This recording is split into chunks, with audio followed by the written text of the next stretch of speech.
Donc, bonjour à tous, bienvenue sur 40K Mini Podcast. Aujourd'hui, on va parler de l'ITC. Donc, en Europe, ou en tout cas en France, on est quand même plus habitué à jouer soit sur les formats Games Workshop, soit sur des formats ETC. Il y a un autre format donc, qui existe, qui est plutôt utilisé par les anglo-saxons et les pays d'Europe du Nord, qui est l'ITC.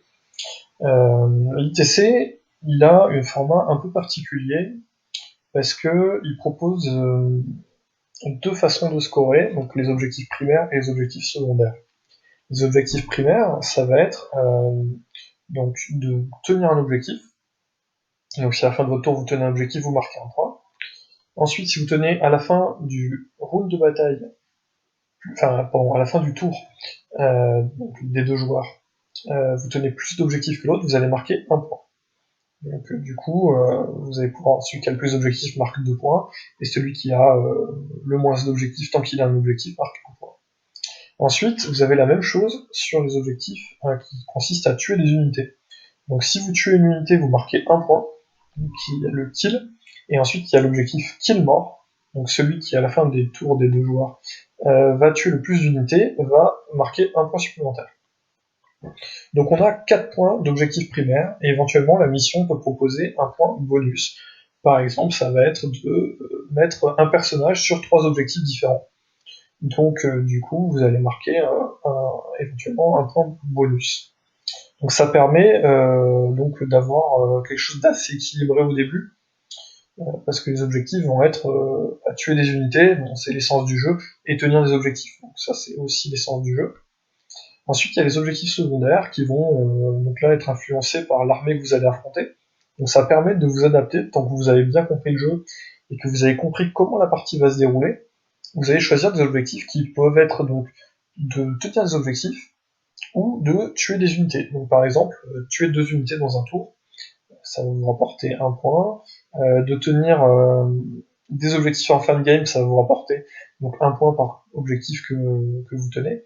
Donc tous ces objectifs secondaires donc, sont dans la limite de 4 points par objectif secondaire, et vous pouvez prendre 3 objectifs secondaires. Et vous êtes obligé d'en avoir un qui concerne ce qu'on va appeler le grand contrôle, donc de tenir des objectifs et de tenir la map, et un aussi pour tuer des unités. Donc vous pouvez, si vous avez plutôt une gunline, vous allez prendre 2 pour tuer des unités et un pour continuer à prendre du terrain, et si vous avez une armée qui prend plutôt contrôle map, vous allez prendre 2 pour tenir du terrain et un pour tuer des unités. Donc l'avantage de ce format-là, c'est que vous allez pouvoir faire un game plan assez stable. Vous savez ce que vous allez devoir scorer, donc vous allez jouer votre partie un petit peu comme une partie d'échecs, c'est-à-dire que vous savez qu'à la fin de la partie, vous allez devoir tenir des objectifs, donc vous allez éventuellement vous mettre en réserve, vous savez que vous allez devoir tuer plus d'unités pour marquer des points, ou plus tenir la map, et donc vous allez être dans une logique un peu plus calculée que de tirer des cartes, comme on a aujourd'hui en ETC, on joue les Maelstrom, et du coup, en ITC, vous pouvez pas être bloqué.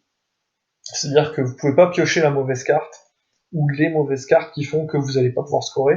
Quoi qu'il se passe, vous pouvez toujours scorer, que ça soit en tuant des unités ennemies, en tenant des objectifs. Donc ça évite les parties, entre guillemets, purement sens unique, où il y en a un qui score et l'autre qui score pas.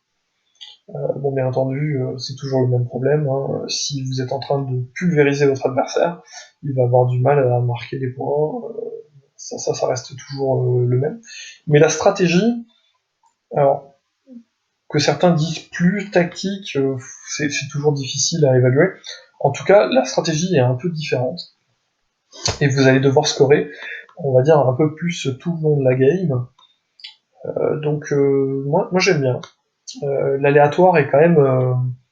il y a une partie de l'aléatoire qui est enlevée. Alors, il y a déjà suffisamment d'aléatoire sur les jets de dés.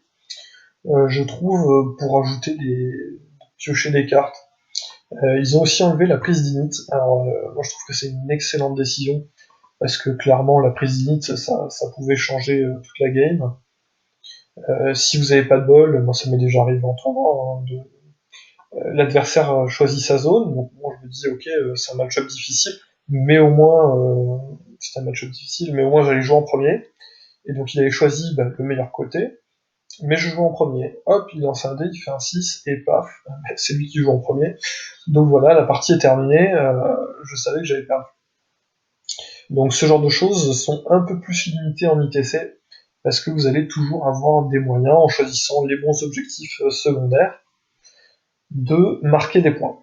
Donc bien entendu, ça a une influence sur comment les listes sont construites, puisque les gens vont faire en sorte, en construisant leur liste, que vous ayez du mal à scorer ces objectifs secondaires, ou en fonction des objectifs secondaires que vous avez choisis, potentiellement votre adversaire va cacher certaines unités pour vous empêcher de marquer des points.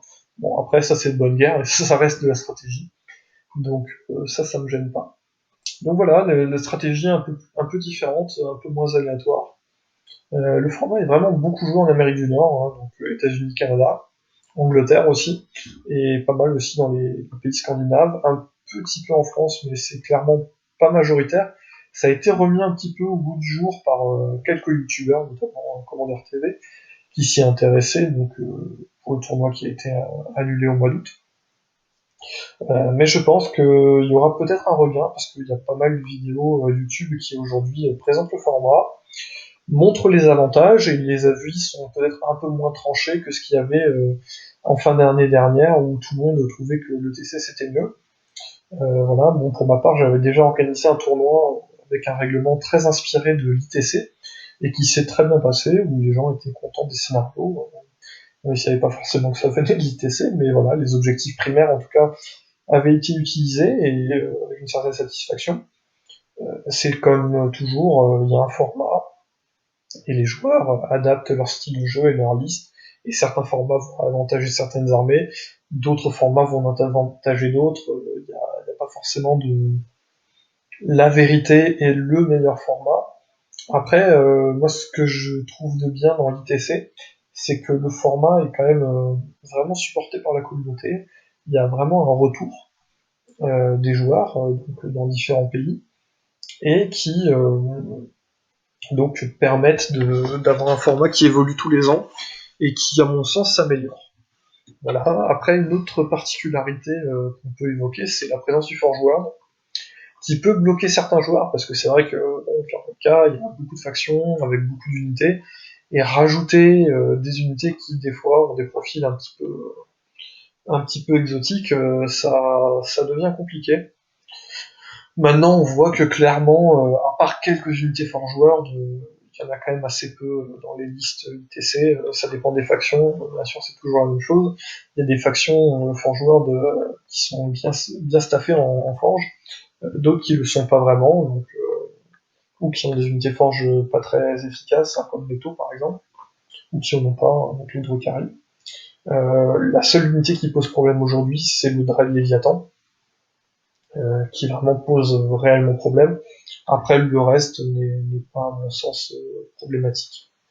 Voilà, mais j'espère que cette introduction au format vous a intéressé, et vous a peut-être incité à regarder. Je vous invite à aller sur le site de Frontline Gaming pour lire en plus en détail le format, et puis tester quelques parties, et n'hésitez pas à mettre un petit commentaire dans la vidéo.